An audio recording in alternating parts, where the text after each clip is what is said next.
I should have done see as much as I could. As my breath begins to wheeze and my chest tightens more and more, I give up on the prospect of soldiering on. After a quick After a quick glance around the park as I enter, I take a seat on a wobbly old bench that I notice near a couple of vending machines. For minutes on end, I sit with my head bent over, forcing myself to take deep breaths. I feel more like an old man than a teenager who should be in the prime of his life. The stay in hospital, the surgery, and the medications must be taking their toll on me. Damn it. Eventually, my breathing returns to normal, and the muscles in my chest loosen. Not without a fair measure of relief. I guess this means the end of my little sojourn, though, in any case. There's a cafe on the far corner, so I'll stop by to quench my thirst before heading back. A little bell above the door signals my arrival to an empty counter. For a few moments I stand there waiting, my eyes every now and again drifting from one end of the counter to the other, searching for a service bell. Eventually, a door some ways behind the counter opens, the person emerging from it taking me by complete surprise. Yuko? Hi, I had no idea you worked here. I really had no idea how to address her either, given that she is technically school staff as well as apparently a waitress.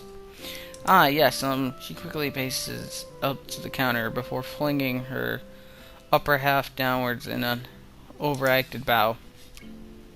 Welcome to the Shanghai. How may I take your order? Straight down to business, I see. I don't know. Well, some coffee, please? Yes, certainly. I'll make it right away and bring it to you when it's done. Thanks. Yuko's formality takes me aback. She seems to take her job very seriously. Obeying her instructions, I turn around and quickly glance around for a free table. Considering the cafe seems to be empty, this is a simple task to accomplish. As I walk towards the table adjacent to a window, I notice a flash of yellow around one of the table dividers. Sure enough, not more than a glance is needed to assertion that there's a certain Satao at the table. That said, I don't recognize the suited figure across the table from her. Blonde, fair skin, only a little shorter. I think she must be a relative. Since the two are all but silent as the suited figure takes a swig from a cup of coffee, I decided to greet Lily. Some part of me coming here was in order to meet her, after all. Hi, Lily. Hisao? Yeah, nice to see you again. The suited girl looks up, noting my uniform with a relaxed smile. Know each other? I guess. It's as good as an approximation of our relationship as I can think of. Care to take a seat? She says this to the air beside me, but the message is clear enough, and I take a seat beside her. I suppose some introduction might be in order. Oh, that was Lily saying. I thought that was Hisao saying it. Hisao, this is Akira Satao, my older sister. Akira, this is Hisao Nakai, another Yakumu student. Looks like my guess was correct. The newly introduced Akira gives me a nod, which I return. What I don't return, however, is an almost analytic gaze with which she looks me over. As she does, Yuko walks up to the table and carefully places coffee on the table before bowing, taking her leave. Gently bringing my hand to the side of the cup, I realize it's already at just the right temperature to drink. After taking a sip, the flavor turns out to be just as good as the temperature. Yuko seems a lot better at this than being a librarian. I take a good long drink before relaxing into the seat. It takes mere seconds for Akira's examination to come to an end. Apparently becoming quickly bored with the activity, she turns to her sister. So how's school recently? It seems Akira is entirely unconcerned with someone she doesn't know, and all listening to everything they say. Not that I mind. Leaving them to their chatting, I sit back and continue drinking the pleasantly aromatic coffee. Sounds like it's pretty busy for you, then. At least I'm not cooking your meals after school anymore. As they talk, I slowly realize that I'm entirely unable to gauge Lily's emotion through her eyes as I would for any other person. It becomes slightly unsettling as I subconsciously focus on that fact. Whoa, so cold. Weren't you just cooking for yourself anyway? I only ever got leftovers. That's not the point. Are you managing to feed yourself at least? I can cook without blowing myself up, you know. Mostly. That's... It's fine, it's fine. I need to learn something anyway. Sometime. Yeah, sometime anyway. Lily? Everyone present is momentarily distracted by Yuko, who places a cup of tea on the table for Lily. Taking moments to glance at her watch, Akira levers herself off her seat and gives me a quick nod. Well, I'd better be off. It was nice talking to you, Lily. Akira, do you have to?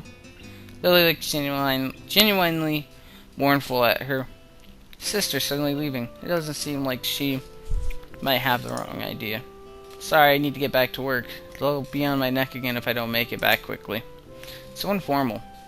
Akira's trim and tidy appearance would give anyone the wrong impression of her. Bye, Akira.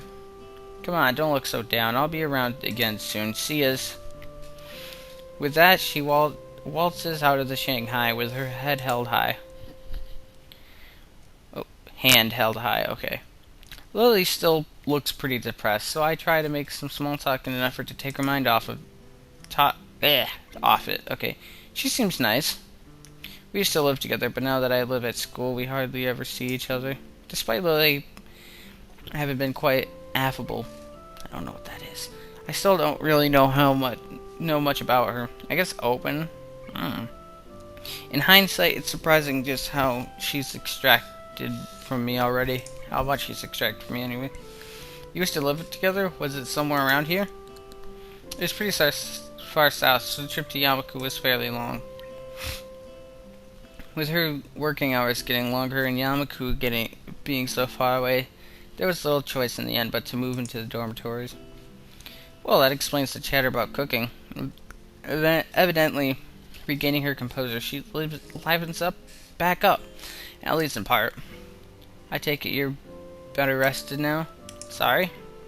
You sound less exhausted than you did when you first came in. To be able to pick out my breathing like that, she must have had pretty good ears. Yeah, I ended up walking all over town despite only planning on taking a short walk down here. Reminded of my thirst from the walk, I leaned forward to take a sip. Without further ado, Lily starts on her cup of strong-smelling tea. Guess I'd better get back to Yamaku.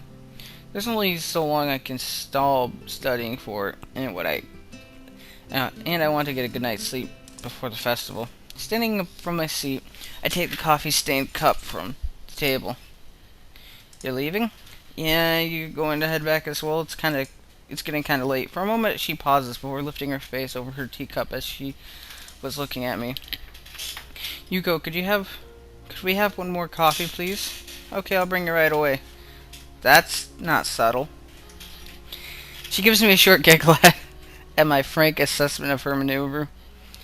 It's surprisingly childish and carefree, given her otherwise collected appearance. In the end, though, I have little reason to refuse. To be honest, I can hardly say no, all things considered. Giving a manufactured sigh, I take a seat opposite her. Wanting company, then? I'd say it's more than I was wondering. I see she's questioning mode again. She does seem to have an unusually interested in me, or at least curious. Do you have any siblings? Not exactly an expected tangent. No, only child. To be honest, the idea of having someone that close makes me a bit envious. Interesting. I raise an eyebrow, which of course goes unseen. The short silence communicates the question well enough. It's just others have said the same thing before. It's a difficult subject to try and think about objectively, given that I've always had someone like that. I can mostly understand what Lily means, given that it would be hard to place oneself outside of a situation they've been in all their life. She and her sister must have been pretty close, must have had a pretty close relationship. Taking pains to interrupt us a little as possible, Yuko dutifully comes over and places a cup on the table. Lily thanks her as I sit back, taking in this vexing girl in front of me. Despite always seeming to be on her guard and in control of herself when talking to others, she's almost childlike curiosity about other people. That said, those rare moments she seems to slightly lower her guard are the most insightful into how she thinks. Reaching forward for my drink, I realized something I probably should have noticed earlier. I think I'm starting to become kind of curious about her. And so they fall in love. Despite making a good pace, it's already nightfall by the time I reach the large iron gates in front of the school. While it's nice to have plenty of time to wander around by virtue of living right next to the school, I can't help but get the feeling that very few students actually take the opportunity. Compared to the number of students I see milling around on campus during free time, it's startlingly rare to see anyone around town.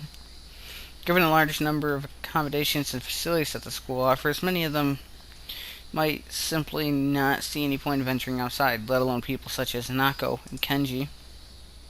It makes me wonder if students like Shizune, Misha, and Lily are the exception for the school rather than the norm. As I wander back to my dorm, I continue to compare my old school with Yamaku. As I do so, I begin to be surprised that I managed to get even this used to everything that's happening to me. Sweet, no Kenji.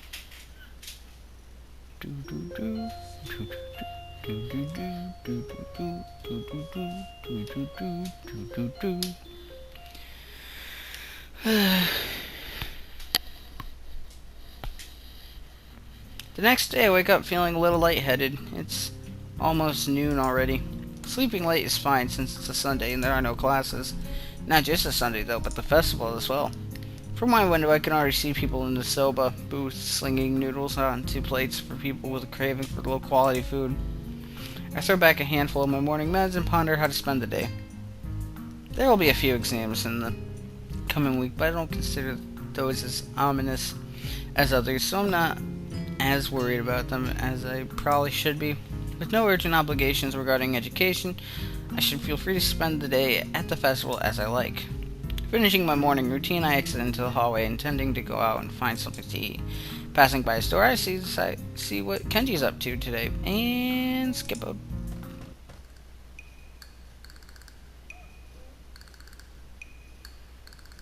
Oh, I guess it's new. What are you going to do? We should hang out in here. You can help me build my fort. What?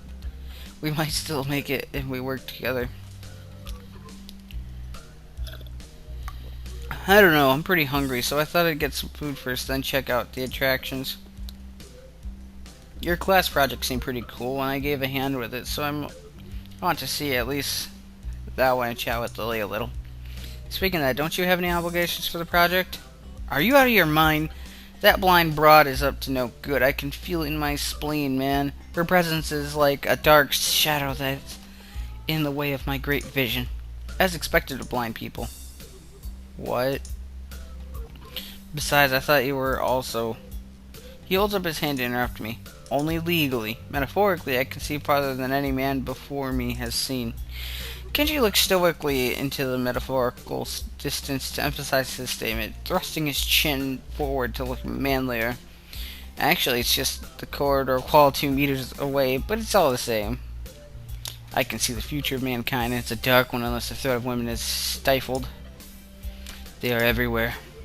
He fingers his scarf nervously, faster and faster, like he is trying to start a fire. Then he slowly begins to calm down once the panic attack finishes running its course. I'm going to have to find some place to hide in, a safe haven, and then knock the lights out of myself so that I don't have to experience this horrible day. I have the perfect thing for that. I must prepare now. Don't go to the festival. Okay. And I'm going to get more water, so I'll be right back.